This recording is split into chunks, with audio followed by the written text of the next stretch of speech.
So today I'll be speaking about classification of cerebral circulation disorders.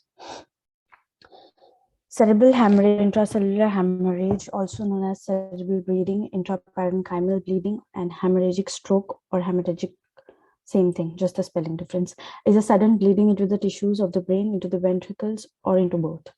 Initial manifestation of insufficient blood supply brain. Next, disorders of the brain can be seen: blood circulation disorders, ischemic attacks, hypertensive crisis.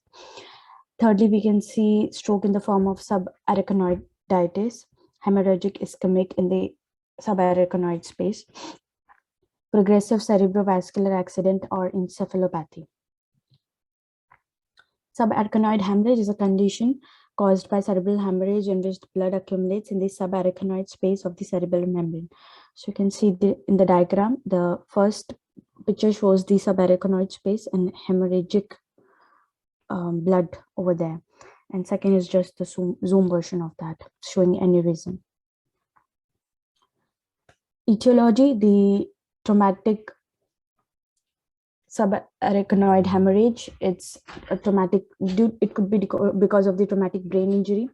Non-traumatic brain injury can also be the cause of hemorrhage, which includes ruptured intracranial aneurysm. Most commonly occurs in circle of Willis. So in the diagram, right hand side, you can see the circle of Willis, and it shows the chances, like 40% aneurysm of the anterior cerebral artery has 40% part in causing this cerebral hemorrhage.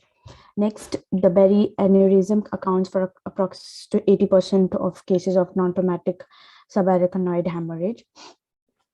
Atriovenous malfunction may be triggered by acute rise in blood pressure, physical exertion. There are certain risk factors for this: smoking, hypertension, positive family history for hemorrhage.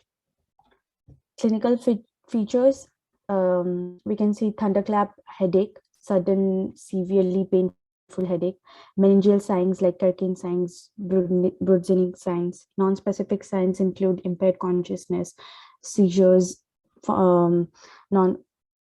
some abnormalities in the neurological defects, epilepsy, etc.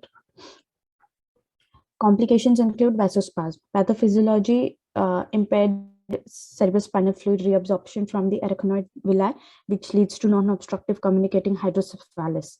Increase in intracranial pressure, there's a decrease in cerebral perfusion pressure leading to ischemia.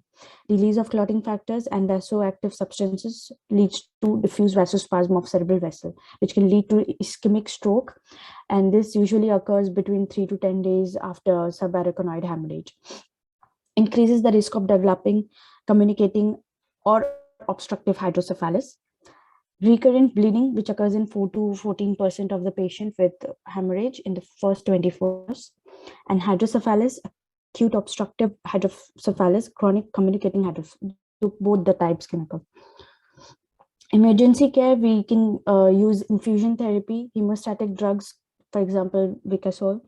Treatment: basic therapy of hemorrhage is an activity aimed at normalizing the cardiovascular and respiratory function, like correcting basic biochemical constants.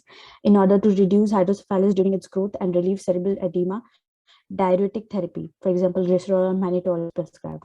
With the ineffectiveness of conservative therapy and progression of cerebral edema with the threat of dislocation syndrome, decompressive craniotomy and external ventricular drainage are indicated. Thank you.